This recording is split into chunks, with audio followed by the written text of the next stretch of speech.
Bom, então vamos começar. Bom dia a todos e todas. Hoje nós temos a nossa reunião clínica do Departamento de Ginecologia e Obstetrícia e temos a honra de receber um mais do que um professor, um amigo e também egresso, né, da casa, é o professor Hermes de Freitas Barbosa, que é professor do Departamento de Patologia e Medicina Legal, e como ele é de formação ginecologista, né, e também tem toda a formação na parte do direito, eu acho que ele é a melhor pessoa para falar sobre os aspectos éticos do atendimento de ginecologia e obstetrícia. Eu quero que os residentes, assim, entendam tanto que essa aula é importante para a gente, porque há várias coisas que a gente faz no intuito de querer ajudar, mas de repente a gente está infringindo alguma coisa, ou às vezes a gente acha que não tem problema nenhum, e às vezes aquilo ali causa uma consequência para a gente no futuro indesejada. E aí a gente tem que te ligar, né, Hermes? Então, para fazer uma profilaxia, o Hermes está aqui com a gente. Obrigada, viu, Hermes, por aceitar o convite. Eu que agradeço. Muito bom dia a todos e a todas. É um prazer enorme estar de volta à casa, né, onde eu fui criado aí no final dos anos 90. Está fazendo muito tempo, não é à toa que eu já sou avô, né? Como foi dito. E para falar de um tema que realmente é espinhoso e que daria material, né, assunto para a gente falar um curso inteiro, né? Mas a ideia aqui foi trazer alguns pontos do atendimento cotidiano da ginecologia e obstetrícia para destacar alguns aspectos éticos, né? E a gente vai fazer isso em meia hora, um pouquinho mais que isso, e depois a gente abre para dúvidas, para pergunta, para participação de todos. Nada mais justo do que a gente começar a falar de aspectos éticos do atendimento, justamente com a situação de atendimento. Essa questão, o paciente tem direito a uma acompanhante? Eu falei que nos anos 90 eu estava em formação no departamento, e na época já havia um movimento no sentido de que a gestante teria direito a um acompanhante. E assim foi, assim evoluiu, e assim veio até hoje. Mas, de um tempo para cá, esse direito a uma acompanhante, uma ou um acompanhante, né? É a paciente que escolhe, ele foi ficando cada vez mais patente também para outras situações, até desaguar na Lei 14737 de novembro de 2023. Então, percebam que é uma lei relativamente recente e que garantiu esse direito a toda mulher em situação de atendimento. E é o que está lá no artigo 19J, na verdade, começa no artigo 19, porque essa lei, ela modifica uma lei lá de 1990. Então, ela insere alguns pontos, e esse aí está redigido assim: em consultas, exames e procedimentos realizados em unidades de saúde, públicas ou privadas, toda mulher tem o direito de fazer-se acompanhar por pessoa maior de idade durante todo o período do atendimento, independente de notificação prévia. Então, de 2023 para cá, não há mais dúvida, é lei federal, a mulher tem direito a um acompanhante, consultas, exames e procedimentos.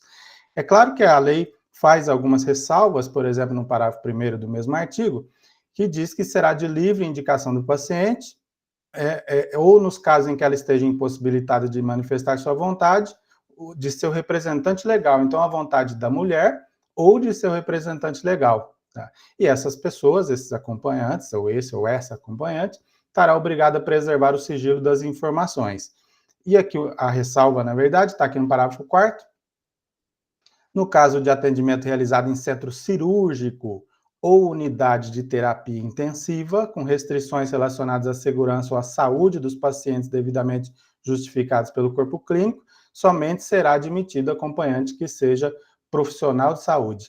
Então, mesmo no centro cirúrgico ou em UTI, ela, em tese, teria o direito a um acompanhante. Mas o corpo clínico pode fazer a restrição, desde que devidamente justificada, e aí não teria essa obrigatoriedade de acompanhante. apesar de a gente estar falando de direito acompanhante, a gente tem que ter em mente que a paciente também tem o direito de ser atendida sozinha. Essa é uma dúvida que às vezes surge, porque se ela não tem um acompanhante de escolha dela, muitas vezes, e recomenda-se isso, o profissional indica um outro profissional de saúde, uma enfermeira, para acompanhar um exame ginecológico. Mas até esse acompanhante, que indicado pelo médico, às vezes pode ser recusado, né, pela paciente. E aí o médico vai ficar naquela saia justa. Ora, mas ela não quer nem a minha enfermeira, né, a minha auxiliar de enfermagem, como é que eu vou fazer?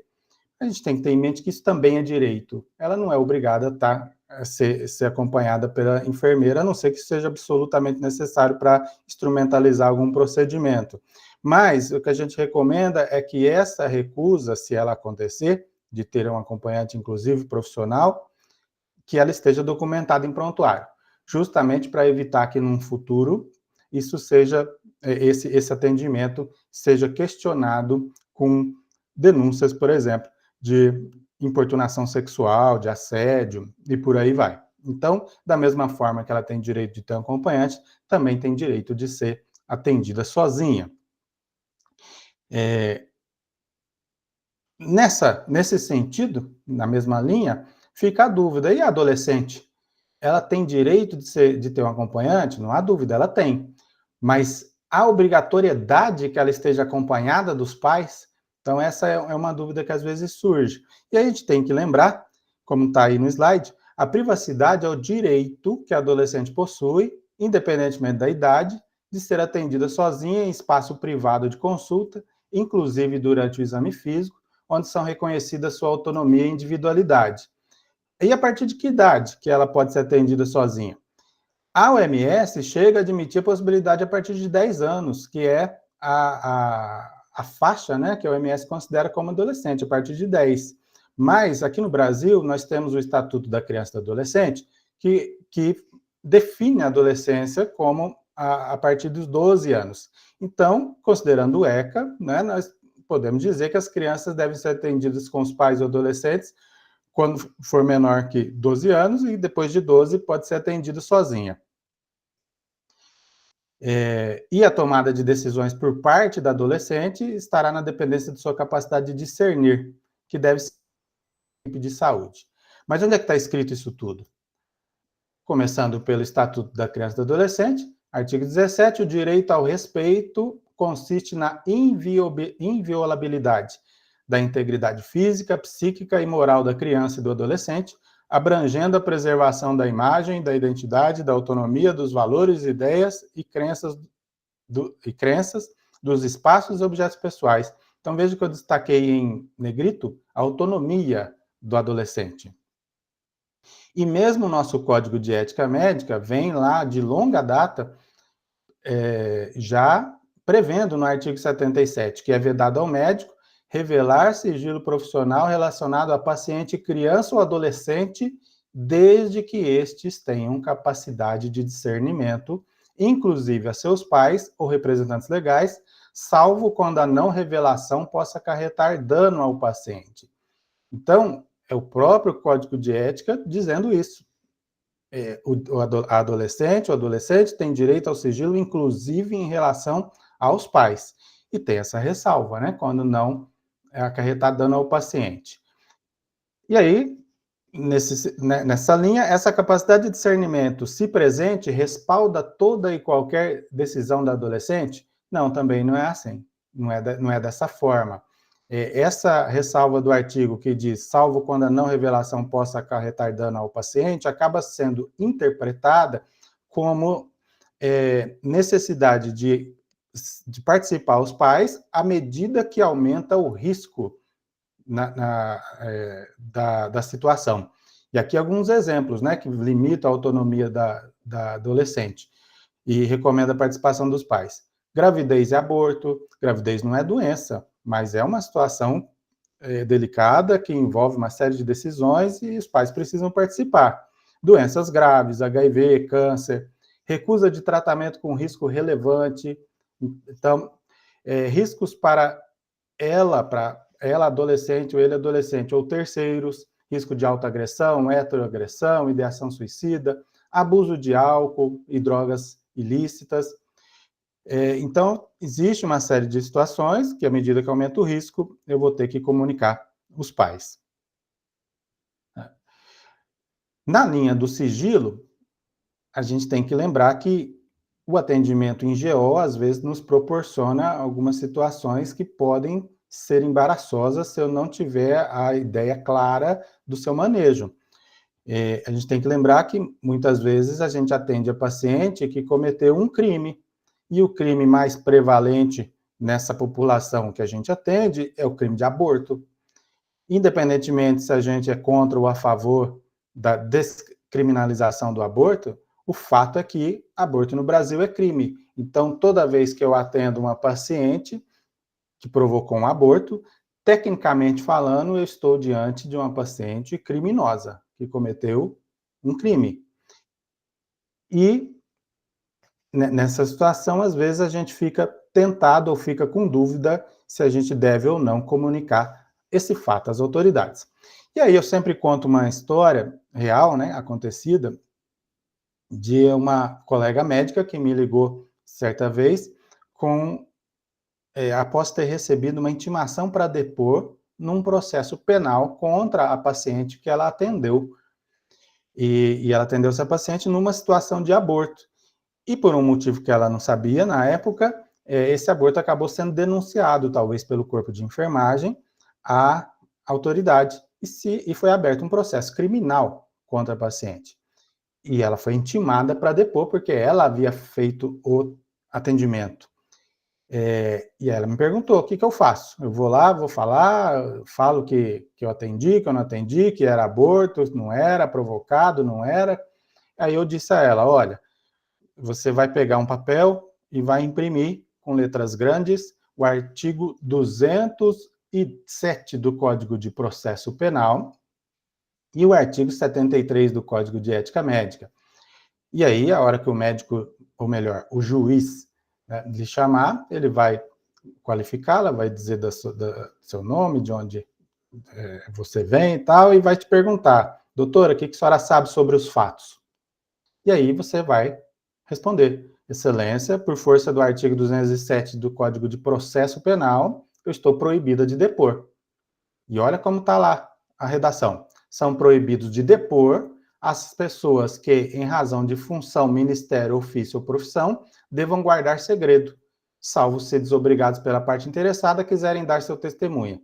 Então, vamos ficar no que está em negrito. São proibidos de depor as pessoas que, em razão de função, ministério, ofício ou profissão, devam guardar segredo. Pronto. Razão da profissão médica, eu ou ela, né, estava proibida de depor.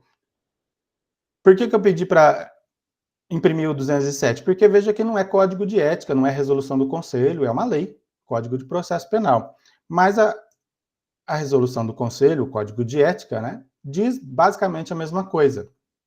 É vedado ao médico revelar fato de que tenha conhecimento em virtude do exercício de sua profissão, salvo por motivo justo, dever legal, consentimento por escrito do paciente, e permanece a proibição, mesmo que o fato seja de conhecimento público, ou o paciente tenha falecido, e agora já de interesse para a nossa situação aqui.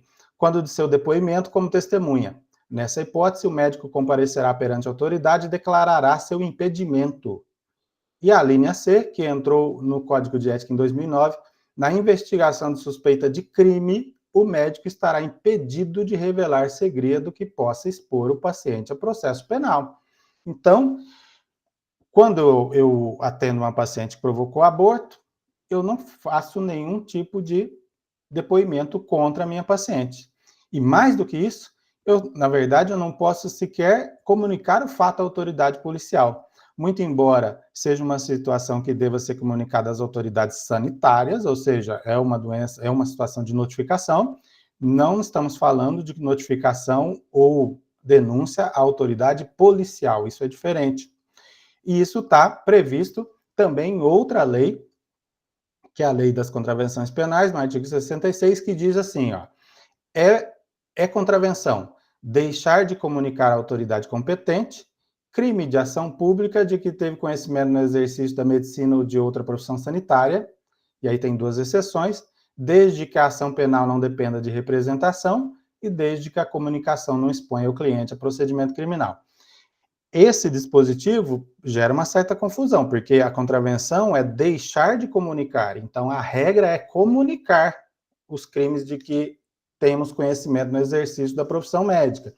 Essa é a regra, comunicar. A contravenção é deixar de comunicar. Só que tem exceções a essa contravenção, que são essas duas. Desde que a ação penal não dependa de representação, a gente deixa isso de lado, daqui a pouco a gente fala, e desde que a comunicação não exponha o cliente a procedimento criminal. Então, se eu denunciar minha paciente que provocou aborto, eu vou expô-la, né? Vou expor a paciente ao procedimento criminal. Essa é a exceção da regra, então eu não denuncio. Denuncio quando, então? Denuncio quando a minha paciente é vítima de um crime e não quando ela é autora de um crime. Então, se eu recebo a paciente que foi espancada pelo marido, chegou lá com uma fratura, ela é vítima de um crime. Que crime? Crime de lesão corporal, prevista no Código Penal e também na Lei Maria da Penha. Se eu recebo uma paciente que foi vítima, uma criança que foi vítima de abuso sexual, eu vou denunciar o caso, porque a minha paciente, a minha criança, é vítima de um crime. Então, esse é o pulo do gato. Denuncio o paciente, ou melhor, a situação, quando o meu paciente é vítima de um crime e não quando ele é autor. E aí vem a conclusão decorrente do artigo, que cabe denúncia ao profissional de saúde quando o paciente é vítima de crimes de ação pública incondicionada, ou seja, aquelas que não dependem de condição nenhuma para ser denunciada, não depende de representação da vítima. E aí tem os exemplos: tentativa de homicídio, lesão corporal grave, violência doméstica, maus tratos contra crianças e idosos. E de 2018 para cá, teve uma modificação na lei, né, por meio da Lei 13.718/2018, que transformou os crimes contra a dignidade sexual de ação penal condicionada à representação para ação penal pública incondicionada. Isso significa dizer que o estupro também deveria ser denunciado às autoridades, quer a paciente queira, quer não. Mas como é uma mudança relativamente recente e nem todos os hospitais estão seguindo essa orientação da lei, porque tem uma questão operacional, uma questão histórica e tradicional de a gente nunca ter feito isso para mulheres maiores de idade capaz, porque a gente deixava na mão dela decidir, porque era condicionada à representação.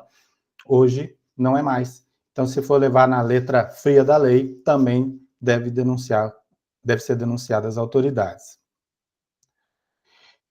Isso é tão sério que quando a mulher tem esse direito ao sigilo infringido, já está gerando indenização. O que está na tela é um acórdão do Tribunal de Justiça de São Paulo, aqui de 2019, e eu coloquei em negrito, só que interessa para a gente, né? Quebra de sigilo profissional médico, prisão em flagrante por suposto crime de aborto de feto com 38 semanas. Só lembrando que o crime de aborto, para ser configurado, não importa a idade gestacional. Aborto é a interrupção da gestação com o intuito de óbito fetal, independentemente da idade gestacional. Então, se chegar uma mulher com 38 semanas numa maternidade, cateterizar o vaso umbilical guiado por ultrassom e fizer cloreto de potássio, qual crime foi cometido? Aborto, mesmo com 38, tá? Só para exemplificar. Não é homicídio, porque não nasceu, não é infanticídio, porque infanticídio é um crime cometido pela própria mãe durante o parto ou logo após. Então, mesmo com 38 é aborto. Mas nesse caso aqui, olha ali embaixo, prova inequívoca de que as informações pessoais passadas pela paciente aos médicos e constantes do laudo médico, presença de 2 pílulas abortivas no órgão sexual da autora, foram repassadas pelos médicos à autoridade policial. Ilicitude da conduta verificada. O que o acórdão está dizendo? Que esse fato, os médicos passarem informações à autoridade policial, é uma conduta ilícita, ilegal. Isso é quebra de sigilo profissional e enseja dano moral in re ipsa. Esse brocardo jurídico aí em latim significa que a prova fala por si mesmo, né? O dano ele existe independentemente de comprovação. Só de ter acontecido o fato da quebra de sigilo, isso já justifica o dano. E aí uma fixação num valor que me parece baixo, né? R$ 5.000, dado o constrangimento. Prisão em flagrante por suposto crime de aborto de feto com 38 semanas. Então, de uns anos para cá, isso já está ficando sedimentado, de que não se deve, não se pode, é proibido comunicar crime dos nossos pacientes à autoridade policial.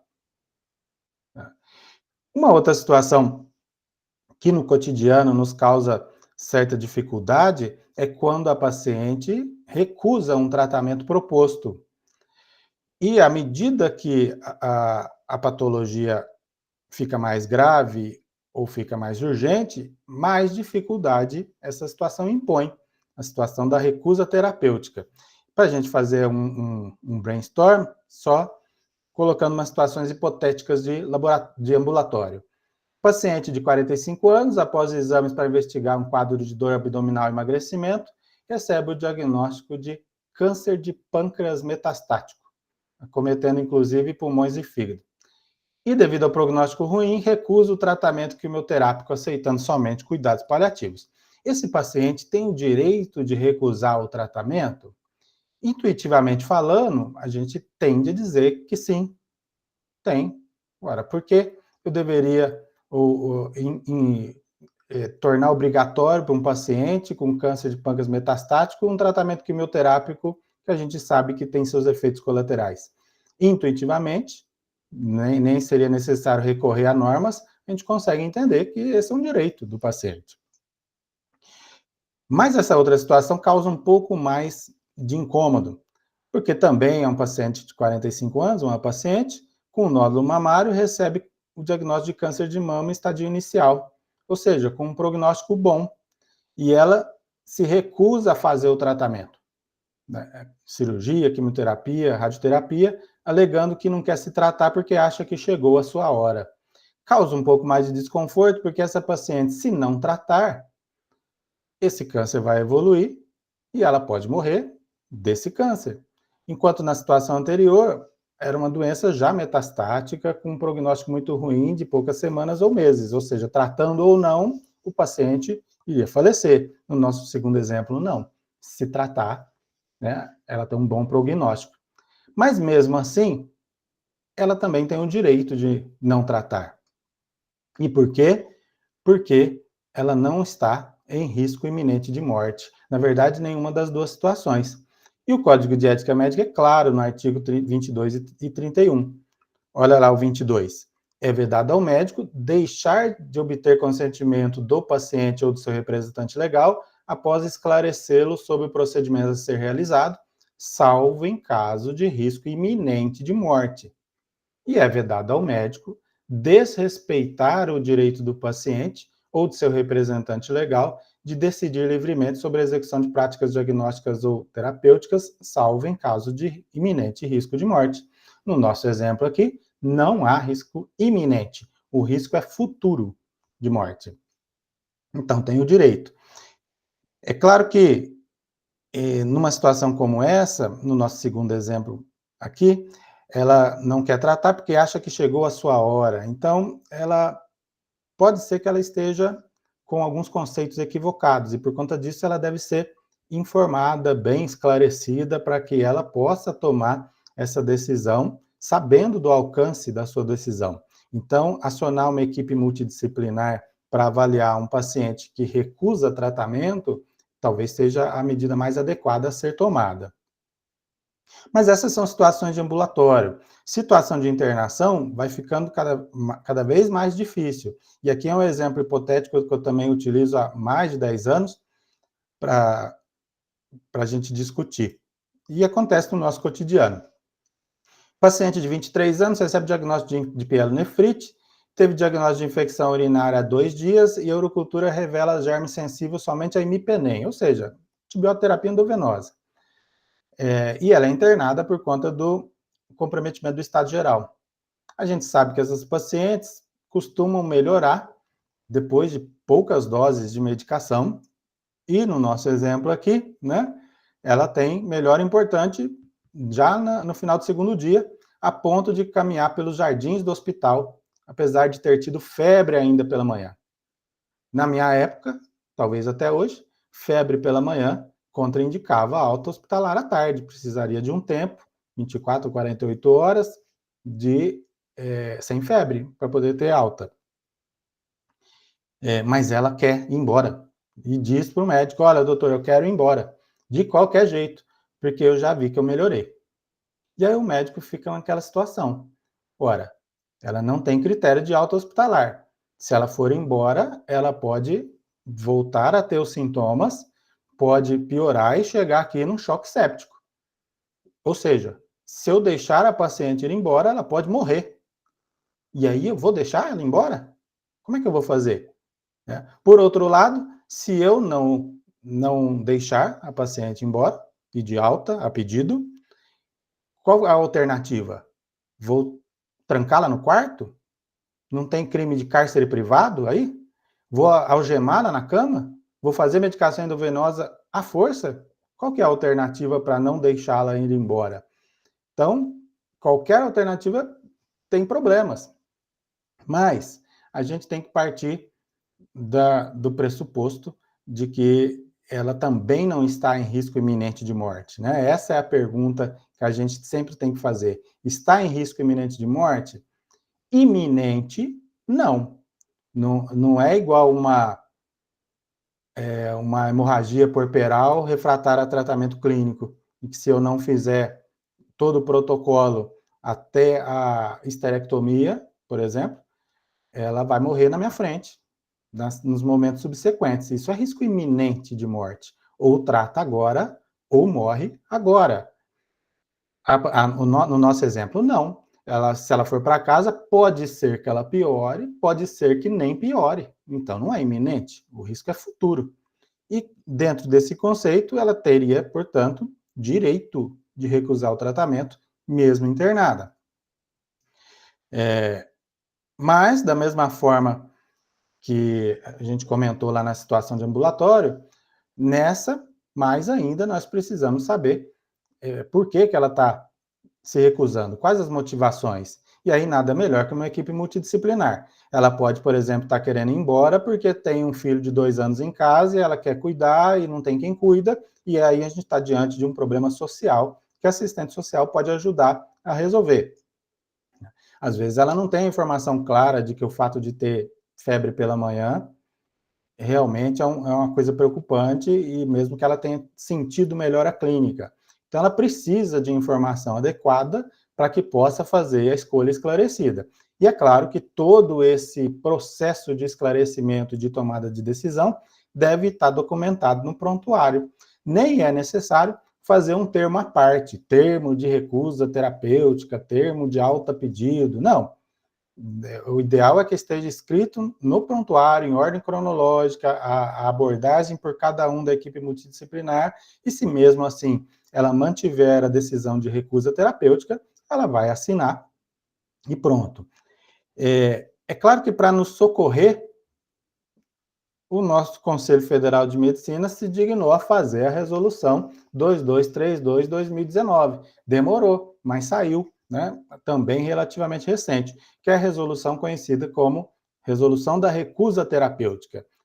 E ela reconhece que a recusa terapêutica é um direito do paciente a ser respeitado pelo médico, desde que esse o informe dos riscos e das consequências previsíveis de sua decisão. Então, mediante informação, ele tem direito de recusar. E esse direito é assegurado a todo paciente maior de idade, capaz, lúcido, orientado e consciente, no momento da decisão, o direito da recusa terapêutica proposta em tratamento eletivo de acordo com a legislação vigente. E o médico pode propor outro tratamento quando disponível. A resolução nos socorreu também naquelas situações em que o paciente não é maior de idade, capaz, lúcido, orientado, consciente. Por exemplo, uma criança, um idoso com demência, né? E aí diz que, em situações de risco relevante, e aqui não precisa ter o risco iminente de morte, basta o risco relevante à saúde, o médico não deve aceitar a recusa terapêutica de paciente menor de idade ou de adulto que não esteja no pleno uso de suas faculdades mentais, independentemente de estarem representados ou assistidos por terceiros. Alguns exemplos dessas situações. A criança com 5 anos de idade, com febre e rigidez de nuca, ela precisa fazer um exame de líquor.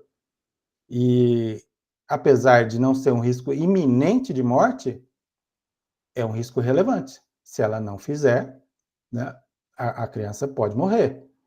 O mesmo vale para uma doença mais crônica, como câncer, linfoma. A criança tem 5 anos, está com diagnóstico de linfoma, e os pais dizem, não, nós não vamos tratar, vamos recusar a terapêutica. Não, o médico não vai poder aceitar, porque é um risco relevante à saúde de um paciente menor de idade. E aí o que deve ser feito? Comunicar às autoridades competentes. Então está lá no artigo 4º, em caso de discordância insuperável entre o médico e o representante legal, assistente legal ou familiares do paciente menor ou incapaz quanto à terapêutica proposta, o médico deve comunicar o fato às autoridades competentes, Ministério Público, Polícia, Conselho Tutelar, visando o melhor interesse do paciente. E aqui diz que, em situações de urgência e emergência que caracterizarem iminente perigo de morte, o médico deve adotar todas as medidas necessárias e reconhecidas para preservar a vida do paciente, independente de recusa terapêutica. Então, só repete aquilo que o Código de Ética já falava. Mas só que aqui existe um verbo que eu não destaquei ali em negrito, devia ter destacado, que é o verbo dever. Enquanto o Código de Ética falava que não era ilícito deixar de obter o consentimento do paciente em risco iminente de morte, então não era ilícito ético deixar de obter o consentimento se risco iminente de morte. Na resolução de 2019, isso muda um pouco. Diz que, na verdade, quando tem iminente perigo de morte, o médico deve adotar todas as medidas necessárias e reconhecidas para preservar a vida do paciente, independentemente da recusa terapêutica. Nessa pegada aí do iminente risco de morte, eu lembro de ter proposto há um tempo atrás, alguns anos, no Congresso de Ginecologia, que tem todo mês de março, né, aqui em Ribeirão Preto, e do qual o departamento é organizador, ou pelo menos um dos organizadores, eu propus uma reflexão sobre a recusa terapêutica de um caso hipotético. Então, era uma gestante diabética tipo 1, insulina dependente, e que estava lá no terceiro trimestre de gestação e precisava internar para fazer controle glicêmico, porque estava tudo descontrolado. E aí ela se recusava a internar. E aí eu perguntei para a plateia, porque uma paciente diabética tipo 1 que se recusa a internar para fazer controle glicêmico, ela expõe o feto a risco de morte numa hipoglicemia ou distúrbios metabólicos do feto depois com essa glicemia descontrolada. E aí a pergunta era se a paciente tinha o direito ou não de recusar o tratamento. E boa parte da plateia, talvez quase metade, levantou a mão dizendo que ela não tinha o direito de recusar o tratamento porque estava expondo o feto a risco de morte. E aí, a pergunta na sequência é, tudo bem, se ela não tem o direito, então vamos fazer o que com ela? Vai internar à força? Vai amarrar no leito? Vai fazer glicemias, né? Vai colher glicemia à força? Vai 5 pessoas para segurar ela para colher a glicemia? E para fazer insulina?